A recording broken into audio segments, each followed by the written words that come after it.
5-Minute Habits for Healthy Living. This week is habit number 1. Eat the optimal number of calories.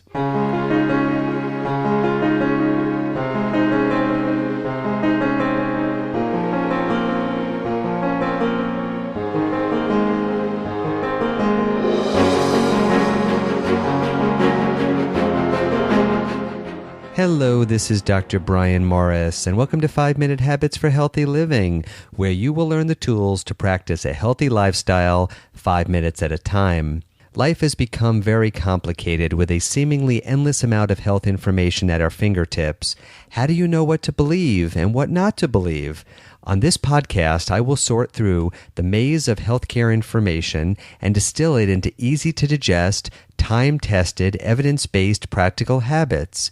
I've been practicing internal medicine for 20 years. I went to medical school at Johns Hopkins. I trained at Yale, and I previously held a teaching position at Harvard Medical School. I currently practice medicine and hold a teaching appointment at UCLA Medical School here in Los Angeles, where I teach these habits to medical students, house staff, doctors, and of course, to my patients. Before we get to this week's habit, I'd like to remind you that the information contained in this podcast and at 5minutemd.com is intended solely for educational purposes and should not be used to diagnose, treat, or prevent any health condition or illness.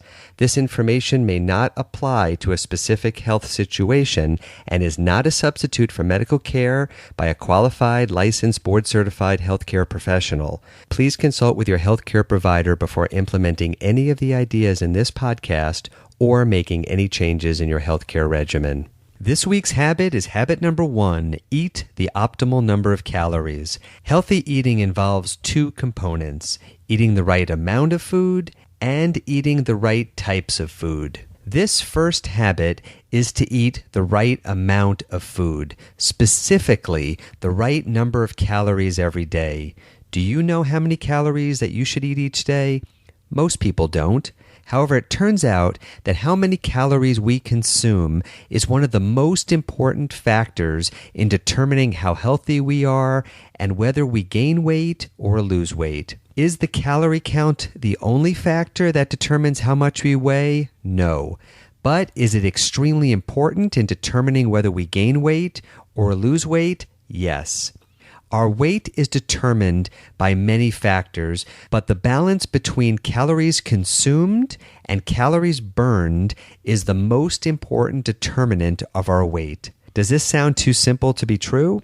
Well, a 2009 Harvard study placed patients on 4 different types of meal plans, each having varying amounts of carbohydrates, proteins, and fats. These diets were meant to approximate the various popular diets on the market, and the researchers followed these patients for 2 years.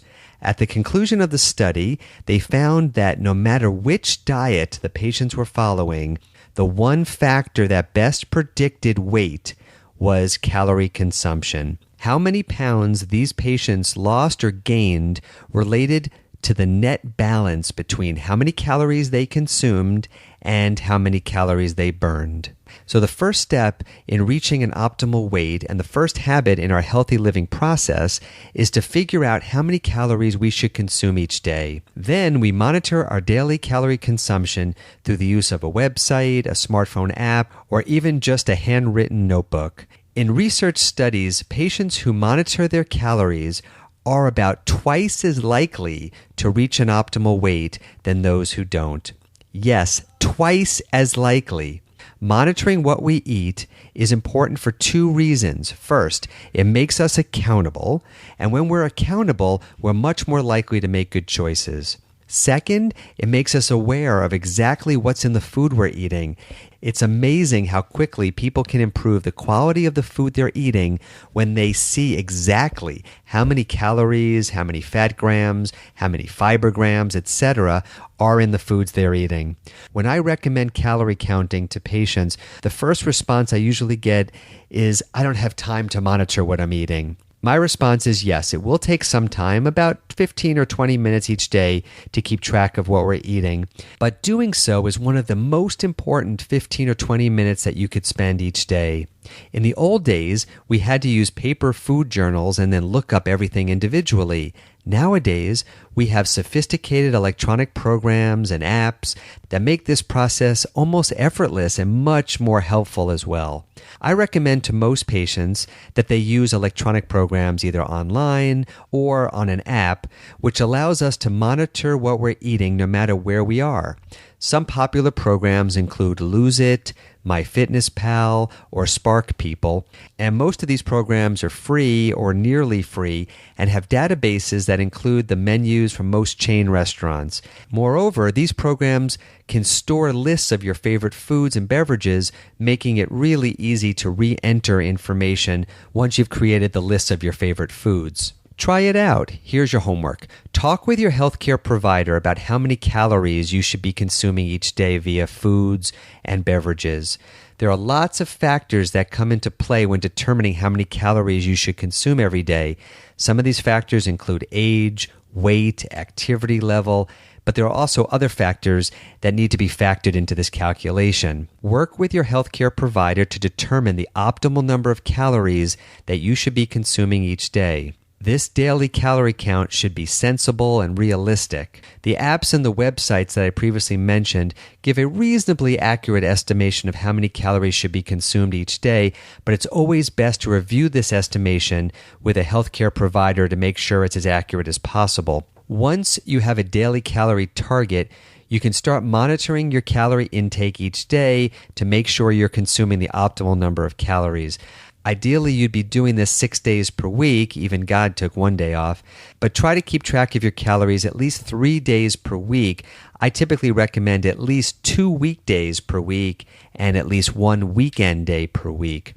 Analyze your calorie consumption, analyze your portion sizes, see if your protein intake is sufficient, see if you're taking enough fiber every day.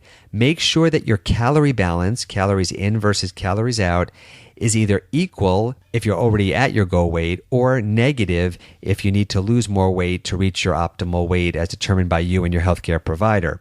For most patients who need to lose weight, I recommend keeping your negative calorie balance at about 200 calories per day, meaning that 200 more calories are burnt each day than are consumed. How do you calculate how many calories that you may be burning? Speak with your healthcare provider to get an estimate of how many calories you burn each day. Healthcare providers can make this calculation. Also, there are lots of tools now available that can estimate how many calories are being burned every day. If you do the math, you'll see that consuming 200 less calories than you burn each day translates to about 20 pounds of weight loss in a year.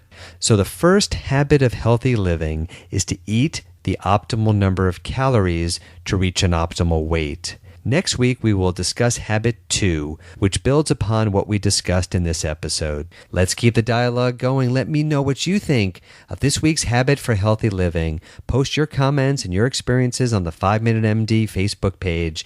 Follow us on Twitter at Brian Morris MD and visit us anytime at 5minutemd.com. Let your friends know about the podcast and make sure that you are subscribed on iTunes. When you subscribe to the podcast on iTunes, you will receive new podcast episodes as soon as they are posted. Also, we will be posting bonus podcast episodes at 5minutemd.com, including special podcast episodes not available on iTunes or YouTube. If you're finding the information on this podcast helpful, you may want to check out these episodes as well. And lastly, if you have a few minutes, stop on by iTunes and leave our podcast a review. Thank you so much for listening, and remember to make today count. I will see you at the next 5.